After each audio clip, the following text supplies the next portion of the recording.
morning. Good morning, council members, state policymakers and team members, and members of the public.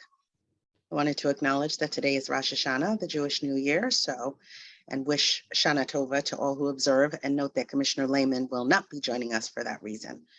I'd like to call the September special meeting of the Social Equity Council to order.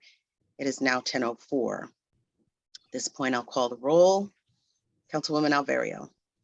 Present. Councilman Betts. Present. I am here. Councilman Gaddis. Here. Councilwoman Gordon. Councilman Jefferson. Present. Kyle Abercrombie, designee for Commissioner Lehman. Councilwoman Name. Present. Councilman Pelka. Councilwoman Shaw. Here. Councilman Shirley.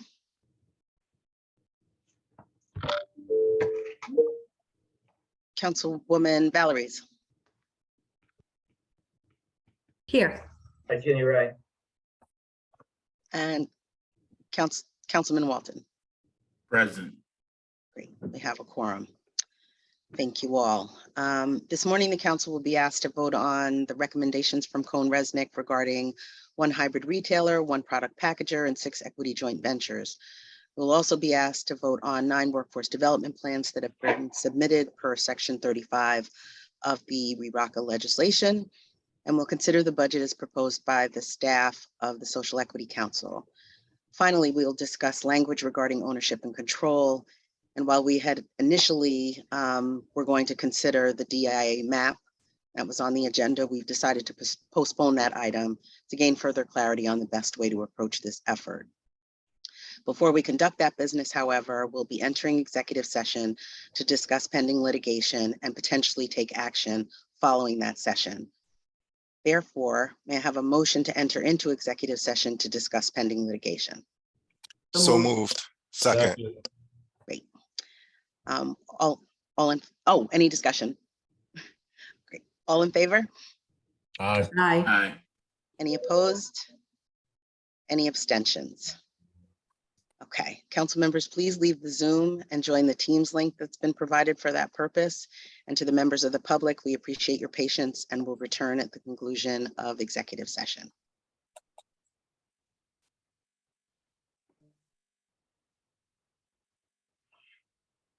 Thank you. Thank you to all again for your patience. I would like to call this meeting back to order. I will recall the roll. Councilwoman Alverio. Present. Councilman Betts. Present. I'm still here. Councilman Gaddis. Here. Councilman Jefferson. Here. Councilwoman Aim. Present. Councilman Pelka. Hi, Madam Chair, present. Thank you. Councilwoman Shaw. Here. Councilman Shirley. Councilwoman Valeries. Present. Councilman Walton. Present.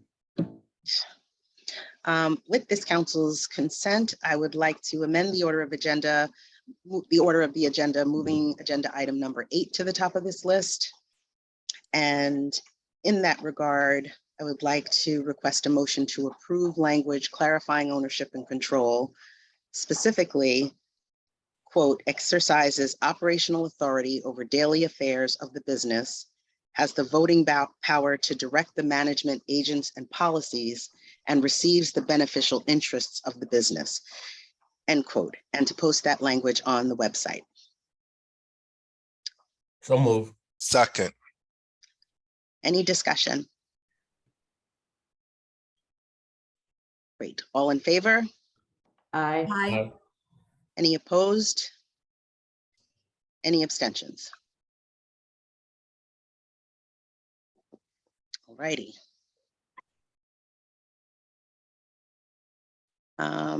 Moving on. Councilwoman Name? Yes, Madam Chair, through you, I'd like to make a motion that pursuant to Connecticut General Statute Section 4-181A, I move to reconsider the council's vote on July 29th denying social equity status on application number ACRE.0011824 to Shangri-La CT Inc. Without admitting that the council erred in denying the license or otherwise failed to follow appropriate procedures, I believe it would be in the best interest of the council to reconsider these applications. Therefore, I move that the council notify this applicant that they may resubmit updated applications only as to ownership and control no later than 10 days after the date of the notification, and that the council shall hold a vote on the applications only as to ownership and control within 30 days of the date of notification. The council shall apply the criteria for ownership and control that will be posted on its website today. Thank you. May I have a second? Second. Any discussion? Yes. I just want to be clear that in establishing this precedence, can someone explain the precedent that we are establishing moving forward? I mean, so are we going to reconsider all appeals based on ownership and control only, or income and residency?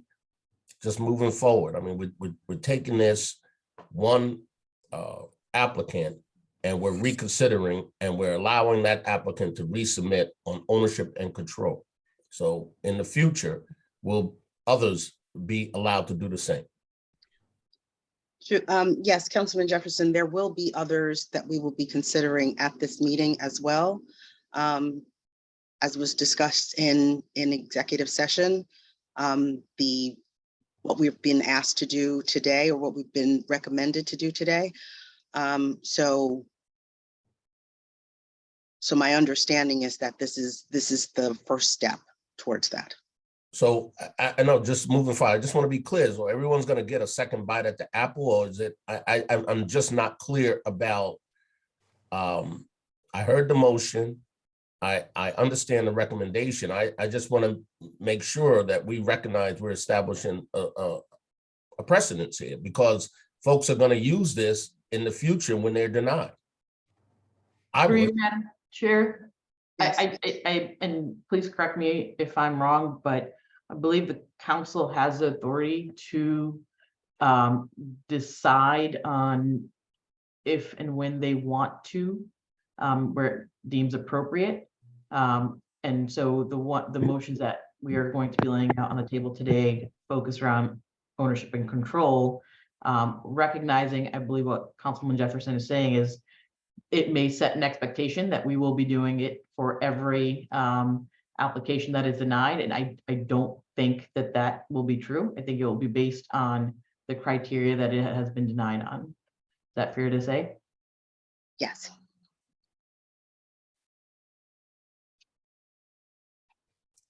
Any further discussion? Hearing none, all in favor? Aye. Aye. Any opposed? Any abstentions? I abstain. Thank you. Councilwoman Name. Madam Chair, through you, I'd like to make another motion that pursuant to Connecticut General Statute Section 4-181A, I move to reconsider the council's vote on August 19th, denying social equity status on applications numbers AMHF 0004030 to Leaf CT LLC, as well as application number ACDS 0000801 to Let's Grow Hartford LLC, and application ACPP 0000136 to White Oak Apothecary LLC. Without admitting that the council erred in denying the licenses or otherwise failed to follow appropriate procedures, I believe it would be in the best interest of the council to reconsider these applications. Therefore, I move that the council notify these applicants that they may resubmit updated applications only as to ownership and control no later than 10 days after the date of notification, and that the council shall hold a vote on the applications only as to ownership and control within 30 days of the date of notification. The council shall apply the criteria for ownership and control that will be posted on its website today. Second. Any discussion? All in favor? Aye. Aye. Any opposed? Any abstentions? One. Thank you. Great. Councilwoman Name. And then finally, through you, I'd like to make a motion that pursuant to Connecticut General Statute Section 4-181A, I move to reconsider the council's vote on September 7th, denying social equity status on application numbers ACTP 0000303 to 222. Application number ACPM 0000701 to Brownstone Sales LLC. Application number ACFB 000001230 to Let's Grow Hartford. Without admitting that the council erred in denying the licenses or otherwise failed to follow appropriate procedures, I believe it would be in the best interest of the council to reconsider these applications. Therefore, I move that the council notify these applicants that they may resubmit updated applications only as to ownership and control no later than 10 days after the date of notification, and that the council shall hold a vote on the applications only as to ownership and control within 30 days of the date of notification. The council shall apply the criteria for ownership and control that will be posted on its website today. Second. Any discussion? Hearing none, all in favor? Any opposed? Aye. Any abstentions? Well, Thank you. We will now consider the applications that have been submitted to the Social Equity Council. We're joined this morning by Sirona Sadeh and Jeffrey Magan from CohnReznick. So I'll turn it over to them to set the framework for our consideration. And thank you both for being here. Thank you, Chairwoman. I do have a question. Would you like me to run through the recommendations based on the list within the agenda and just go through each one? Sure. So the way I sort of have it listed out is the equity joint ventures and the hybrid retailers, but you can certainly run through it as the agenda lists. That's fine. Okay. So I can go through the equity joint venture retailers. I'll do that first. Based on the criteria we were provided, we would provide a recommendation for 4 approvals to the council for that. As to the hybrid retailers, there were 2 equity joint ventures and 1 lottery application for that. Based on the criteria we were provided and the recommendations thereof, we would recommend denial for 2 of the equity joint venture hybrid retailers and 1 of the hybrid retailer lottery applications. Based on the criteria provided to us and our recommendations thereof, for the product packagers, we would recommend an approval of 1 lottery application. That totals 8 recommendations, 5 of which were recommended for approval and 3 of which were recommended for denial. Fantastic. Thank you. So with that, may I have a motion to accept CohnReznick's recommendation to approve 4 equity joint venture applications meeting the social equity criteria? So moved. Second. Any discussion? All in favor? Aye. Aye. Any opposed? Any abstentions? I'll now entertain a motion to accept CohnReznick's recommendation to approve 1 product packager application that meets the social equity criteria. So moved. Have a second. Any discussion? Hearing none, all in favor? Aye. Aye. Any opposed? Any abstentions? Next, may I have a motion to deny 2 equity joint venture applications that failed to meet the social equity criteria? So moved. May I have a second? Second. Any discussion? I have a question. So on this particular denial, whether it's income, residency, or ownership and control, can we anticipate the Social Equity Council taking these applications up again? So for the equity joint ventures, they have the option to resubmit their applications. So might they appeal? We have had 1, so that's up to them, but the easiest remedy is to just resubmit the application. Gotcha. Thank you. Sure. Any further discussion? All in favor? Aye. Any opposed? Any abstentions? Great. And may I have a motion to accept Cohn-Resnick's recommendation to deny one hybrid retailer application that failed to meet the social equity criteria on the basis of residency? So moved. May I have a second? Second. Any discussion? So Councilman Jefferson, I see your face.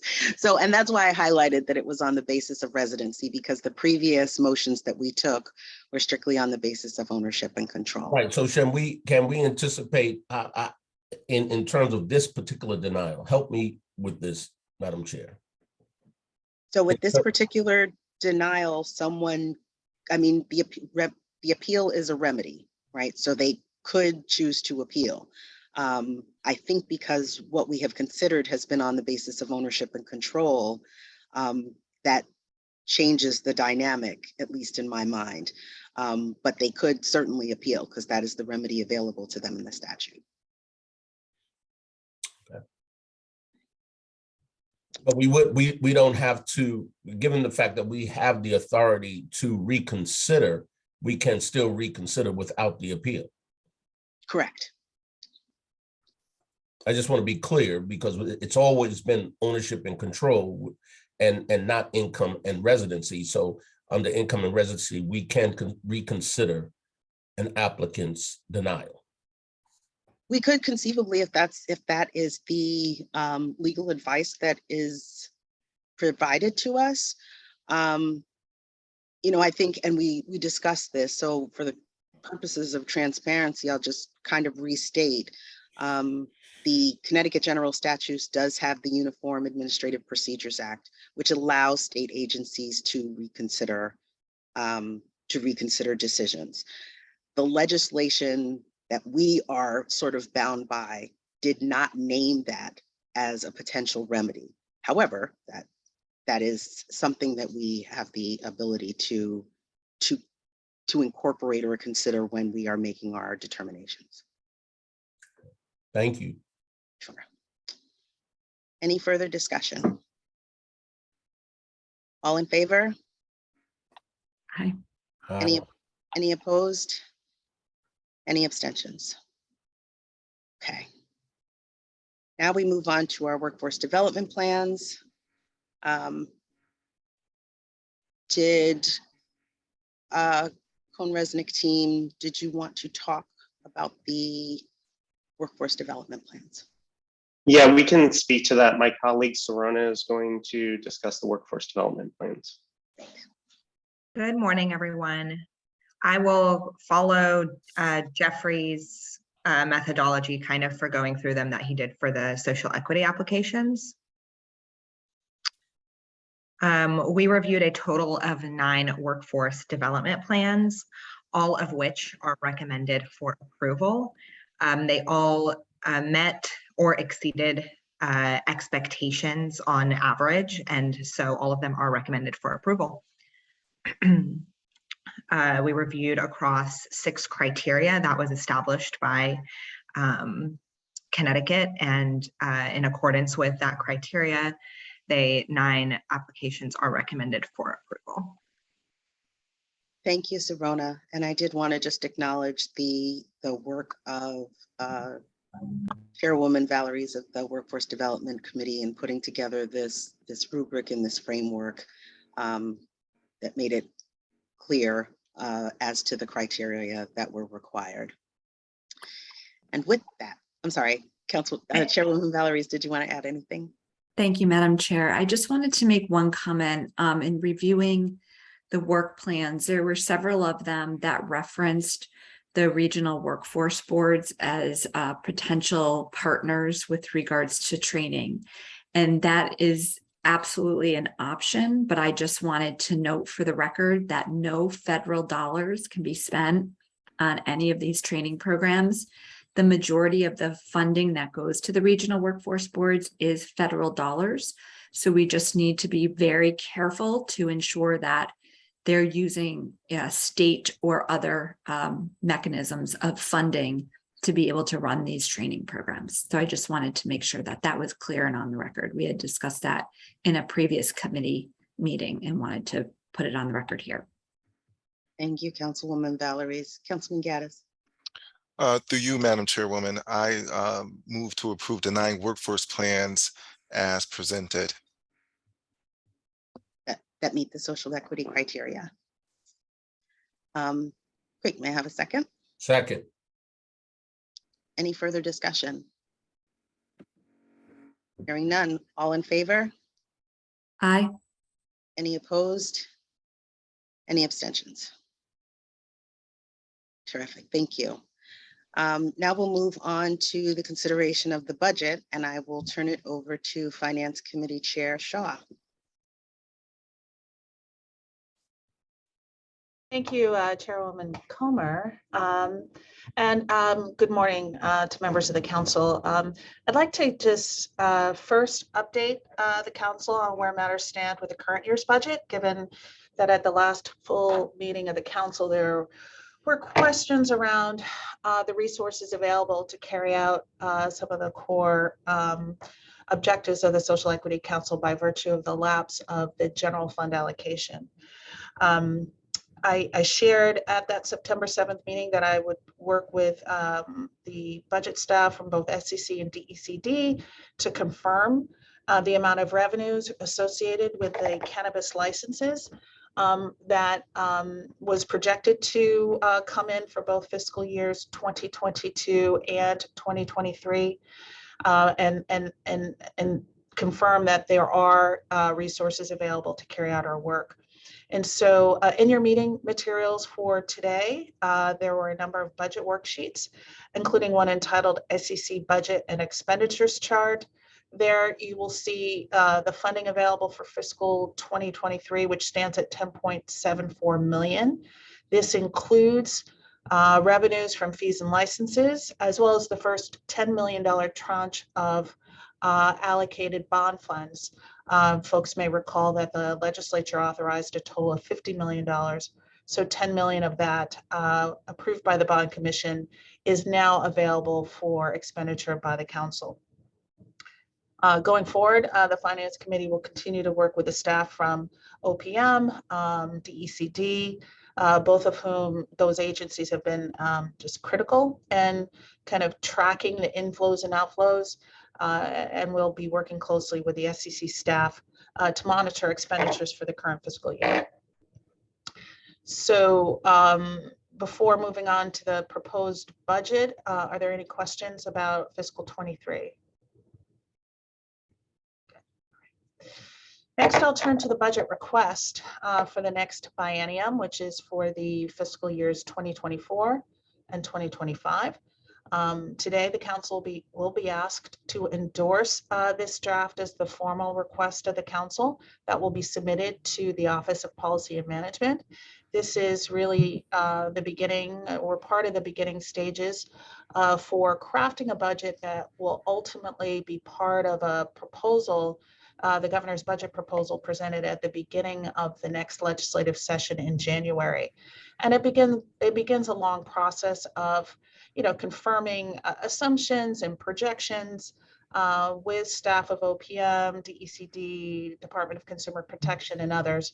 So I just want to underscore that this is only a request. There remains a fair amount of work to do as it relates to the resources necessary for two of the biggest line items in the budget.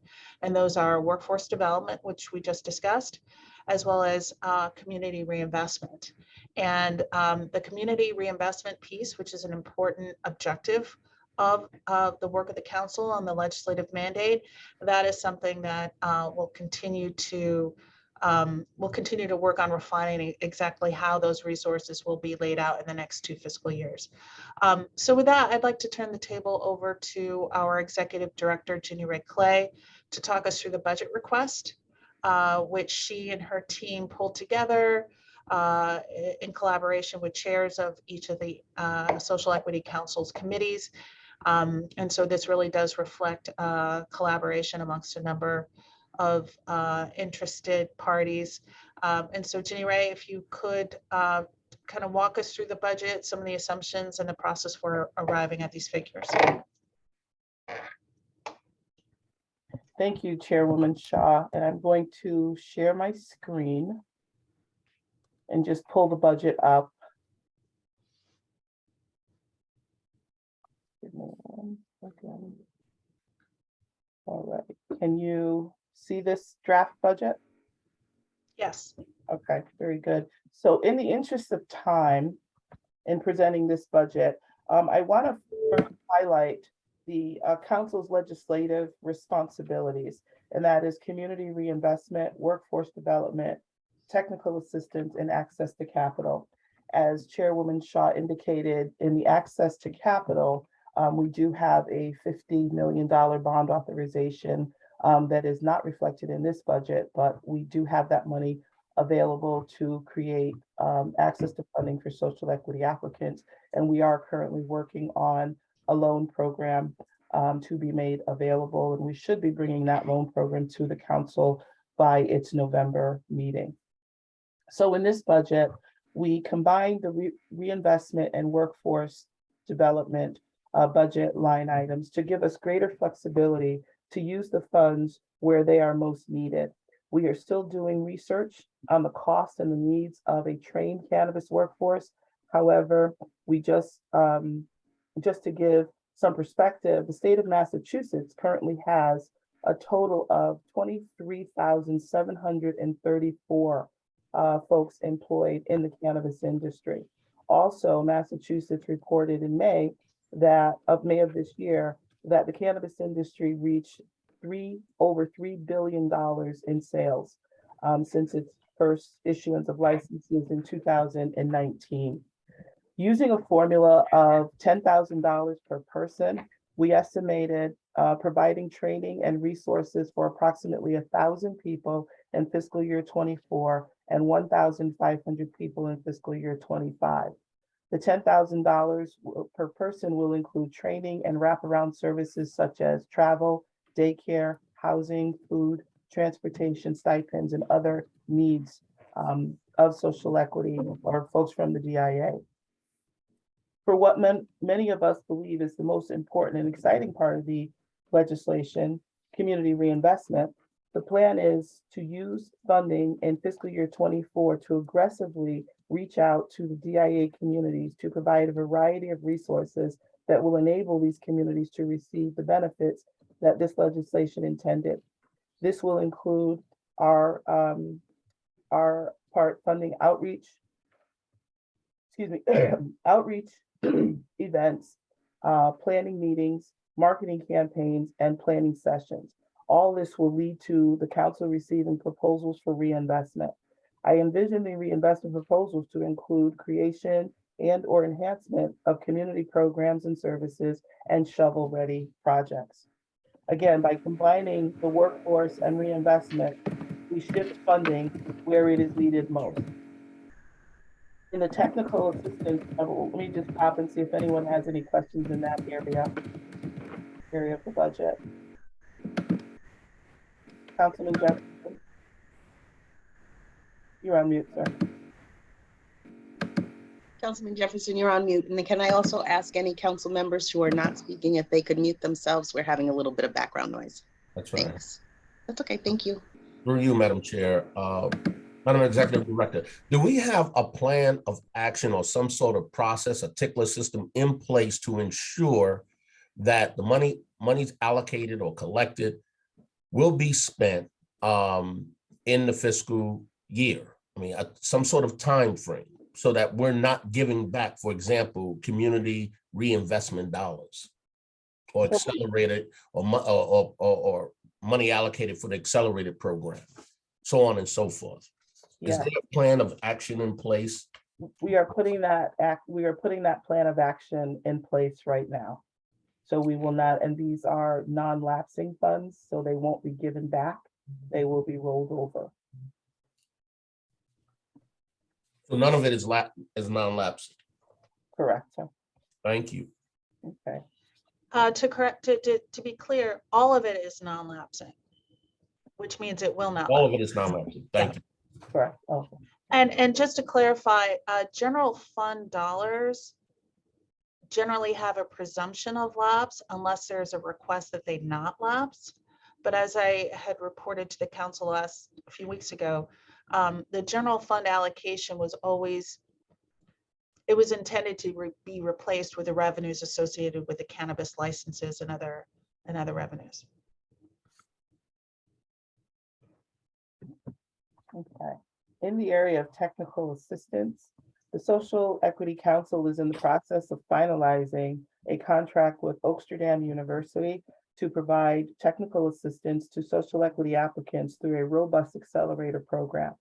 This is intended, to provide social equity applicants with necessary education, training, coaching, networking skills to be successful in the cannabis industry. We estimate that approximately 126 cannabis licenses will be issued to establishments that have a social equity connection. How did we come to this 126? By using the current SEA license application data.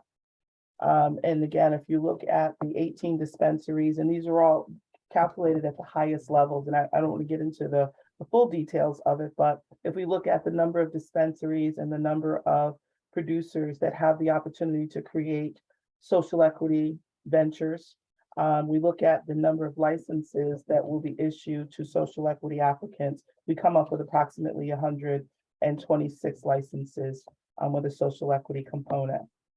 So if we looked at 2 per the EJVs that are connected, and that's how we came up with that number. And we took that number, and if we allowed 2 people or 2 representatives per cannabis establishment, we'd have about 252 participants in the accelerator program over the next 2 years.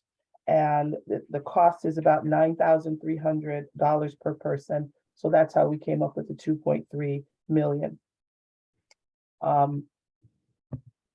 in this budget line item. So the tuition for the accelerator program includes programs, events, online resources, self-paced learning library, in-person networking, coaching, monitoring, legal services, investor pitch, training, business plan development, and much more. I'd also like the council to consider that we open up the accelerator program to potential applicants through our community reinvestment outreach. Folks in the DIA who could receive scholarships to take courses prior to making application for a cannabis license. There is a one-time $721,000 setup cost that is being covered in fiscal year 23 in this year. And if anyone has any questions in that area, I want to give you an opportunity to ask.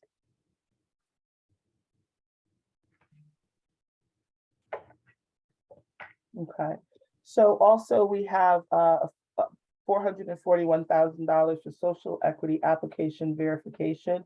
That is an ongoing contract that we will have with CohnReznick. Social equity applicants per review cost between $3,500 and $4,400 per review. So should there be another round of the lottery in both 24 and 25, using the estimated maximums licenses that were issued in fiscal year 23, we came up with the cost of about $441,000 per year. So we did not include workforce development plan review in the fiscal year 24-25 budget because we will have, and we are proposing to have 2 workforce development specialists, one working at the Office of Workforce Strategy and one working on the staff of the Social Equity Council. These 2 positions will work very closely on all things workforce development, including workforce development plan development and review, and working very closely with industry providers to ensure that programs and services are available for companies to train their workforce. In the marketing and communications line item, these funds will cover the social equity costs related to communications, marketing, and outreach, costs for events, sponsorships and community reinvestment, radio, marketing, print, digital billboards, event materials, and so forth. Planning cannabis, cannabis social equity outreach events in the disproportionately impacted areas. We do not have a budget for media and marketing firm in fiscal year 24 and 25, as we are recommending that we hire our own brand manager. Hiring a brand manager would give us the flexibility to implement the plans that we are developing this year and have greater flexibility to pivot and to change course should we need to. Any questions on the marketing communications? Okay, I don't see everyone, so if someone's hand is raised, I could only see a few. Oh, Jenny, I didn't raise my hand. This is Marilyn. Okay. I just want clarification. You mentioned that there will be no marketing and media dollars allocated to an outside agency. Is that what you said? Correct. That And we would use the funds that we have for this year, which are approximately 500,000, finish this contract this year, creating the communications and outreach strategy, and then implementing it with a staff person in the 24-25. And is that a recommendation coming from who? That is a recommendation coming from staff. From your staff, okay. Yes. All right, and so I think I would like to try to open that conversation up again, because I don't believe Sabir and I have been included in any discussions around this. Yes, I did send you some information. You were traveling, and I'm certainly willing to have that conversation with you as soon as this is over. Absolutely. So can I echo Marilyn's points? I apologize. I know we saw an email, but we did not have a chance to have a discussion on that. So I think we should keep a line item for marketing, but I would prefer to not make a decision today on whether we hire someone in-house or if we outsource. I think it's a little premature to make that decision. And specifically, I think around we might not be able to find a person that meets the needs, and I don't want to be limited to just hiring someone when we could have the option of using a firm if possible. So I'd love to see that edit made in the budget before we vote on it. I agree. Okay. Okay, I don't see any other hands. In transcription services, we did reduce that quite a bit. We drilled down and just decided that we only need the transcripts for the council meetings. So we calculated that at 12 regular council meetings and up to 12 special meetings, because we are holding meetings on votes for social equity plans going forward, as well as remainder of the social equity determination reports. So it is $27 an hour for the transcription services, and we estimated 2.5 hours per meeting. Sometimes meetings go over, sometimes they go under. So we just averaged out at 2.5 hours per meeting. In addition to council meetings, we would also do the transcripts of policy committee meetings. Any other committee meetings, minutes would be drafted by our staff, and our staff would also draft the minutes from the transcripts received from the transcription service. As far as travel, mileage, professional development, so I budgeted for each Social Equity Council staff person to participate in the accelerator program as a part of professional development. So we would do half of the staff in the first or the second accelerator program, and then the other half of the staff in the next accelerator program. In addition, we budgeted for training and professional development opportunities to enhance job performance. And we did this at $10,000 per person, considering the accelerator program costs $9,300. I again estimated it at the high end, and for us to pay the full fee of what the accelerator program costs, and that is times 13 people, 11 12 SEC staff and 1 Office of Workforce Strategies staff person. Councilwoman Naeem has her hand up. Yeah, just in regards to the accelerator program, they're not businesses that are going to be participating in it. And so I think what they're going to be wanting to pull out of the accelerator program is just the content, the educational content. I'm not sure that, I think we should talk to the accelerator operator and see how we can make sure that staff has access to that content. But because they're not full businesses that are going through it, they're not going to be utilizing the full program, is my guess. To just kind of something to take note of, because those costs are very high and don't really make sense from a training perspective. Just for proposing a budget, I just added the maximum. I do expect that we will not participate in the whole, but have access to the educational piece of it.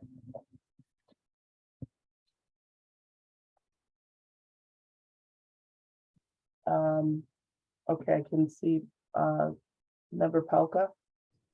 Oh, thank you. Through you, Madam Chair and Executive Director, I thank you for this presentation. And because continuing on Councilmember Naeem's point, I would, if I understand correctly, your response is that you're budgeting that amount, but you are exploring options to achieve greater efficiencies and training for the SEC staff.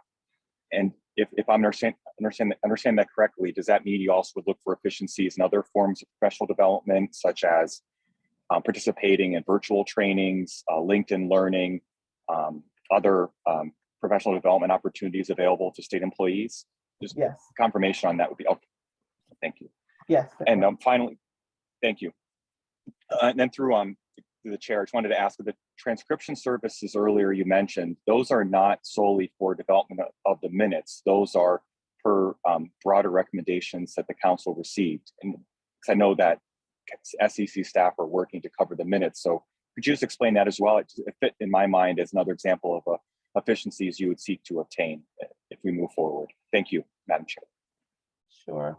Having professional transcriptions of meetings was recommended by the Attorney General's office. So they've asked us to have that available to them as long as they are handling appeals. Thank you. Thank you, Madam Chair. I don't see any other, are there any other hands? I don't see any. Okay. So, and going, I'm going to go back up to the top of this budget where we have the personnel services. So as I mentioned, there is a recommendation to hire a brand manager. We are also needing to hire a second staff attorney. And so those are 2 recommendations for hire. And then finally, you see that there is, actually, I did change this. We did have the Office of Workforce Strategy person in a separate line item, but in speaking with Chairwoman Valoris, we are going to treat and pay for this position through our budget, and it will stay in our budget, but we will develop an MOU that person is housed at the Office of Workforce Strategy. So you will see that here in this line item. Chairwoman Shaw. Thank you.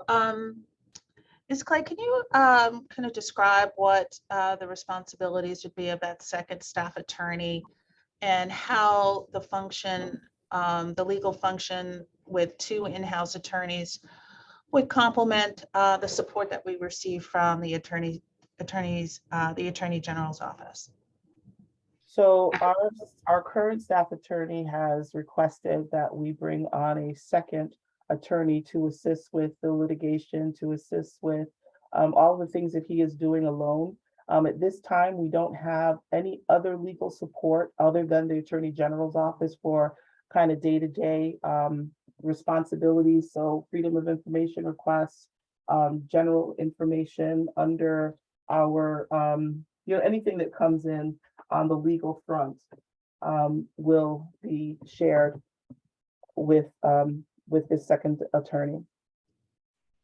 All right, and I note that the line item for this second staff attorney is 40% higher than the attorney that he would assist. Can you explain the hierarchy there? Yeah, any new position is always calculated at a mid-range because the position is unfilled. So if a second staff attorney comes on and this person has been, let's say they're a state employee and they're part of a union and they have a salary higher than the minimum salary, we would need to meet that salary range. So it's always calculated, and then once the position is filled, then it's reconciled. Okay, and just one follow-up question, and forgive me if you've provided this separately, but I know that there have been some questions around the organizational chart and the lines of reporting. And I'm curious to know if you have an organizational chart which would reflect these additional positions so that we can understand how the organization will look once it is fully staffed. I have provided a draft organizational chart to the chairs of all committees. I did that about, I think, a week and a half ago, for your review and comment. All right. And it reflects these? Okay, thank you for that. I did not see that. Yeah, I think I'm not sure if it reflects the brand manager. I will go back and take a peek. I think the brand manager came in kind of at the end of our drafting of this budget, but I will check and I will resubmit the org chart to committee chairs again. All right. And I just have one just overarching comment, and it really is consistent with what Mr. Pelka had expressed, and that is, I think that for a startup organization like the staff of the Social Equity Council, I think it is important to kind of lean in on the kind of experience of the other agencies that are guiding this work, namely DECD and DCP. It does strike me that the expenses associated with, $10,000 per person per year for training strikes me as high. I don't think that every staff person would likely require additional training that would approach that amount. And so as a general matter, I would counsel in favor of just being very conservative on some of those. And in this case, conservative means not asking for too big of a number. It just seems somewhat high. I also feel as if, I also feel that as the staff gets settled, routine matters, clerical matters like the preparation of minutes need not rely on outsourced transcription services. I mean, I just, I think we all have seen the benefits of being able to record meetings, and that is something that I think can be done at fairly low cost. So it's a fairly small line item, but I would just urge a general approach of restraint when it comes to the administrative expenses associated with all of these positions. Councilman Jefferson. Through you, Madam Chair. Madam Executive Director, can you just, and I might have missed it, so I apologize if you explained it already.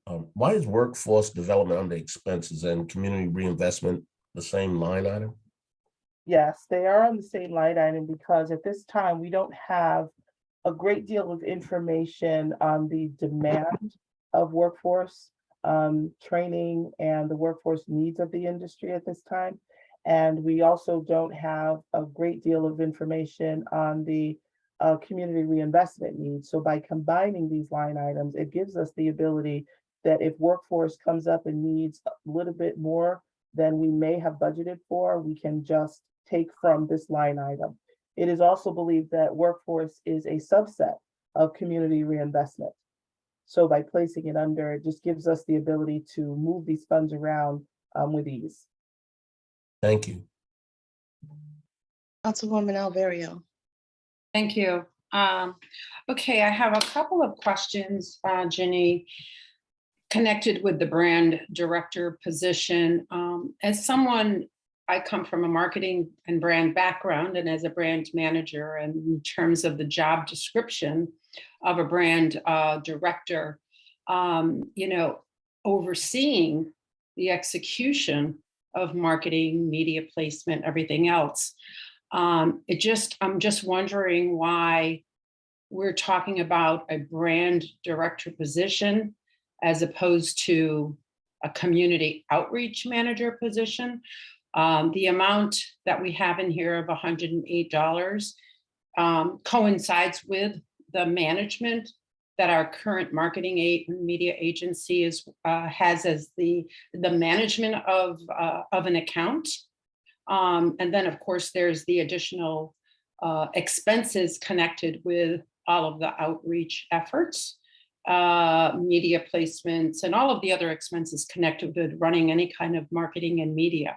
So I'm just curious as to, with a brand director position, if that's actually the right position that we should be looking for, as opposed to the work that we need to do in outreach far surpasses that of, you know, a brand director. You know, and usually the role of a brand director is to make sure that the brand, the logo, is used properly and is placed properly, and is making sure that any communications that we have connected with our brand of the SEC is in line with our policy, practices, and procedures. And so it just seems strange to me that we would bring on a brand director as opposed to, you know, something that's much more grassroots in reaching our audience. So those are my two questions. And then my second question is connected with the actual expenses that are, and I think that you went through some of the expenses before. I don't see it here. Connected, yeah, up here, marketing and communications. Well, that's what you're recommending that we remove, or are you recommending that we maintain a $700,000 budget for marketing and communications, and outreach is not included in there? So just a little clarification around those areas. Yeah, so the brand director, I use the DECD model, and all of the things that you mentioned is what the DECD brand director has as responsibilities. That's why I came up with that, but certainly there are other titles and others that we can certainly explore if you think that another position is a better fit for the needs of the council.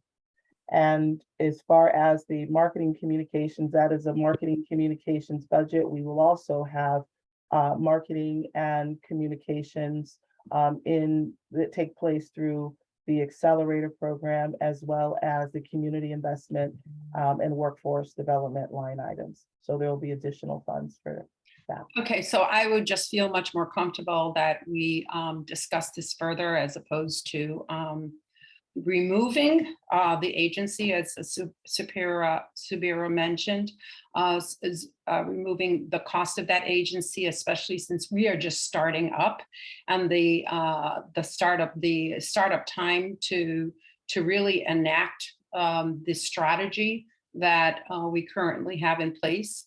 You know, I'm concerned with that timeline, and as well as, you know, really being able to have a conversation between me and you, Subira, and staff.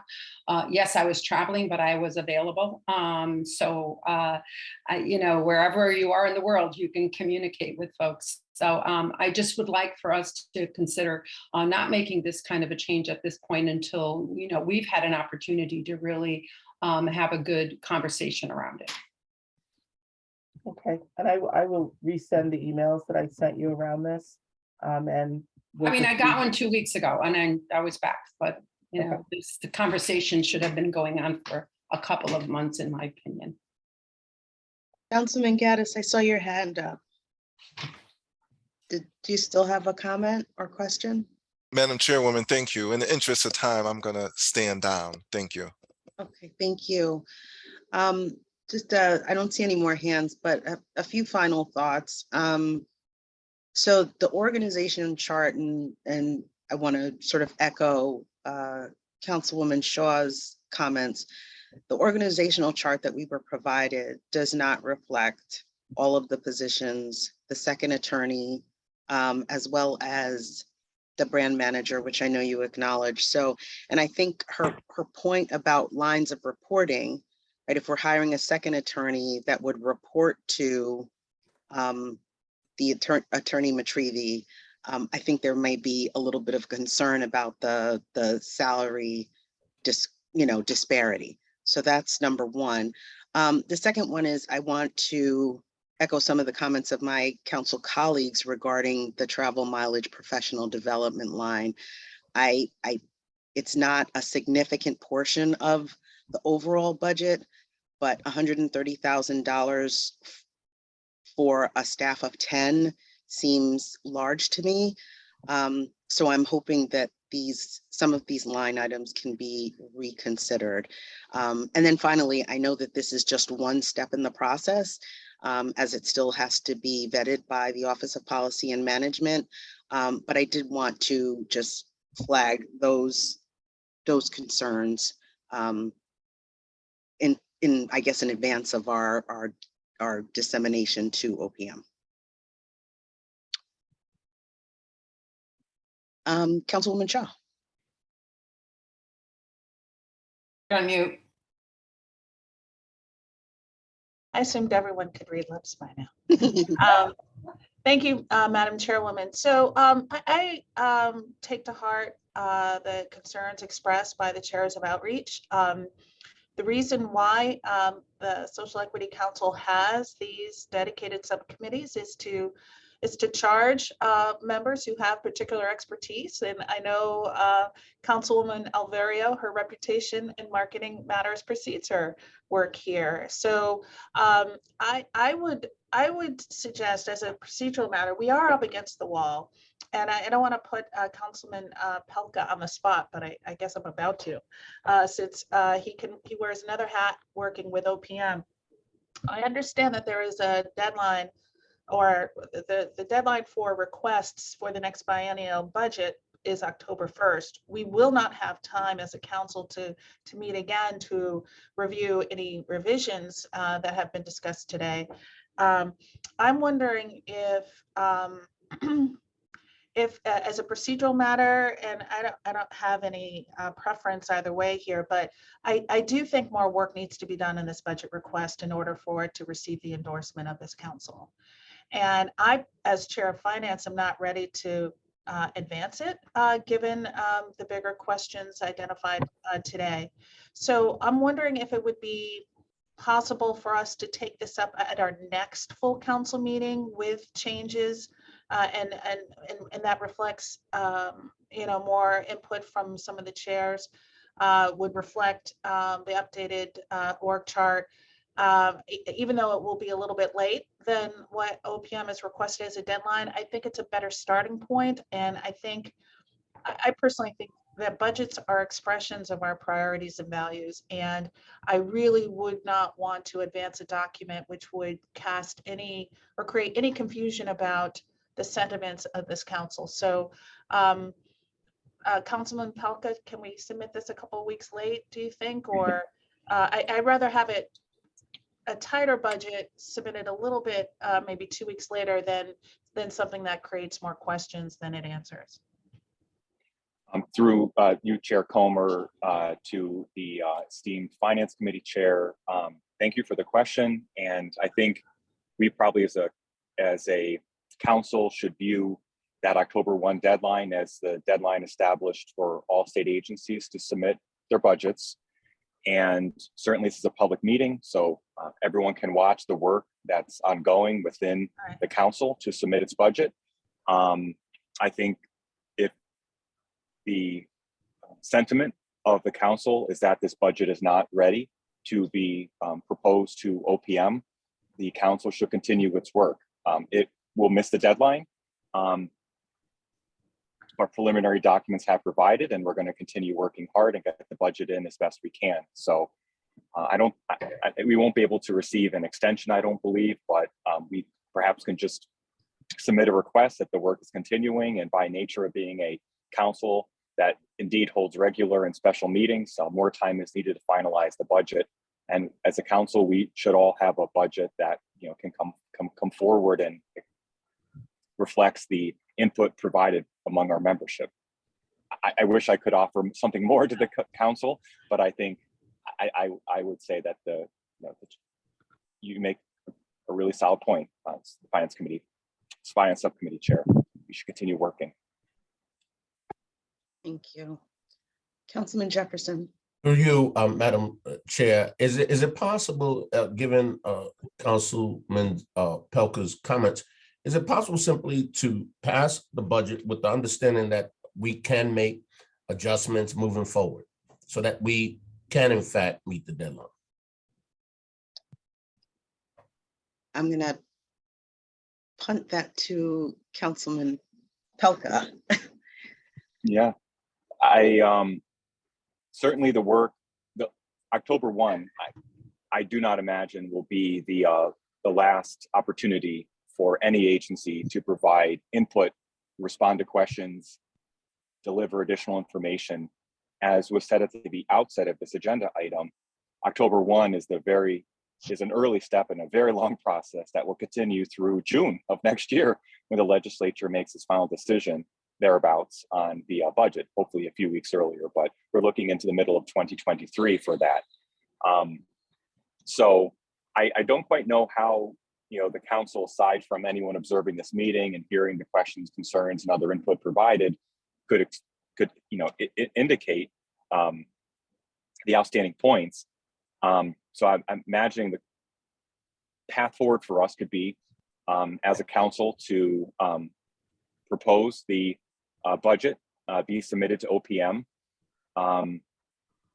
and indicate that the council wishes to have continued input during the budget development process regarding some of his outstanding concerns. I guess neither of those options is quite appealing, right? It's either the deadline is missed and the budget is submitted, or the budget is on time, but there are some outstanding questions and concerns. Thank you, Councilman Pelka. Councilwoman Valories. Thank you, Madam Chair. I would agree with Councilman Pelka on this. I think if we submit a budget and with the caveat stating that there are some line item adjustments within the budget that the council is still working through, I think an important aspect of meeting the October 1 date is the grand total of the budget. I think that number is what probably OPM is going to be most focused on, not so much the adjustments of line items within that budget. So I would suggest that we do move forward with the October 1 date with the caveat that we don't expect changes to the grand total, but with adjustments within line items. Appreciate your point, Councilwoman Valories. Councilman Shirley.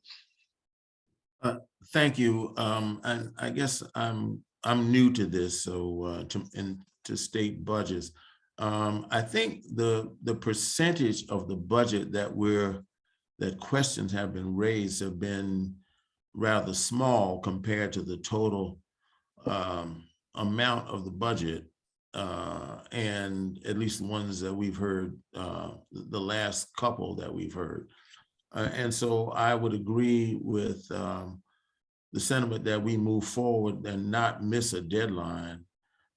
Submit the budget, and if OPM has questions, of course, let them question. And this is all new to everyone. I mean, none of us has been involved in trying to regulate an industry that will go from a standing start to a couple of $2 billion annually. And so I think it takes, we're sort of stabbing here and there, but let's give us all some leeway in terms of getting it right. So I would say that at this point, let's submit the budget, and then we'll have time to fine tune it as we go forward. Thank you, Councilman Shirley. Councilman Gaddis. To you, Madam Chairwoman, I think we need to take a pause on the budget. And if you read between what Councilman Palka was telling you, is that yes, there is a deadline, but I feel there's really no need to rush this work product. There's just a lot of concerns. And even though there are simple, small percentages in the totality of the budget, there's a lot of things that were said that need to be addressed. And I think that if we have consensus, how about we table this matter into the next meeting? I think that would be the cleanest avenue. Through you, Madam Chairwoman. Thank you, Councilman Gaddis. And that is a motion to table this matter into the next meeting. Second. Have a motion and a second discussion. Councilwoman Naeem.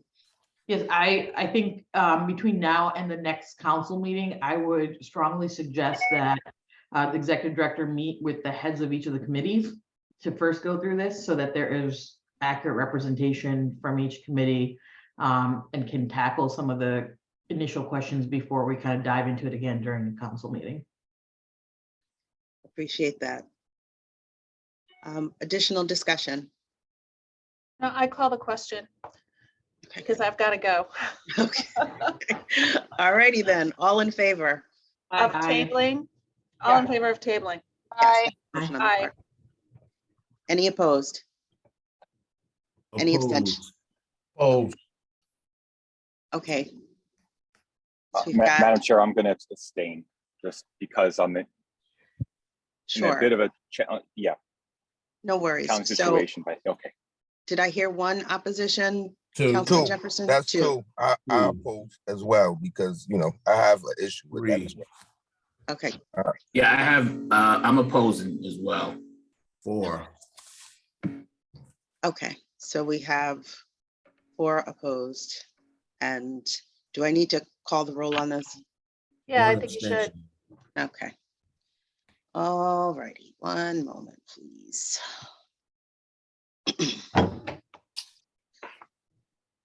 All right.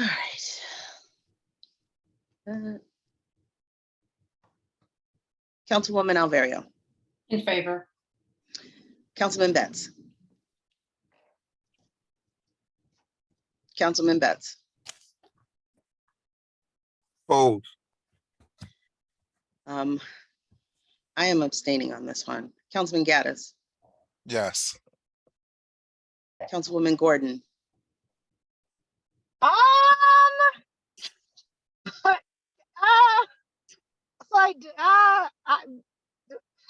Geez.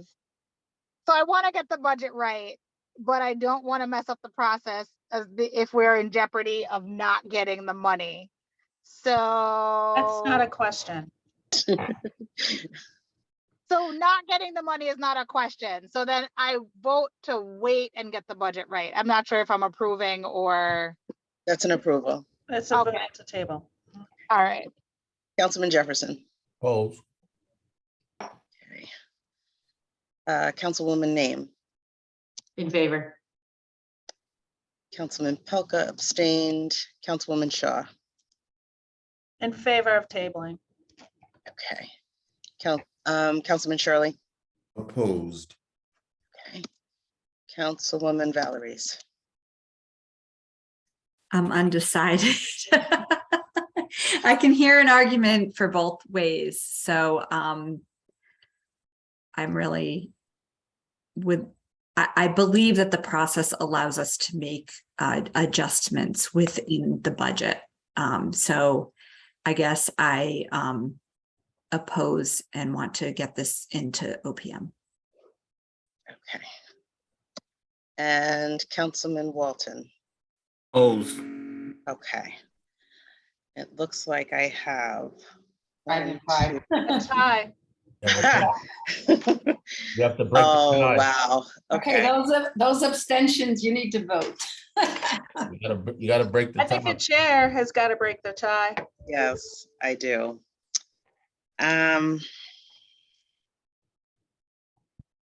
Okay. Given that this was the outgrowth of the Finance Committee, and the Finance Committee Chair has voted in favor. Is that correct? Tabling, correct. Tabling. I am going to defer to the chair. 6 to 5. Thank you. So the motion to table carries.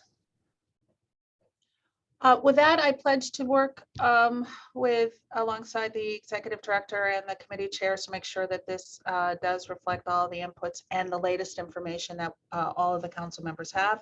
With that, I have to excuse myself. Have a good day. Thank you. Thank you, I Councilwoman Shaw. I also have to excuse myself. Thank you, Councilwoman Alverio. Councilman Gaddis. Chairwoman, I'm sorry, but we have to formally dispose of item 7 on the agenda.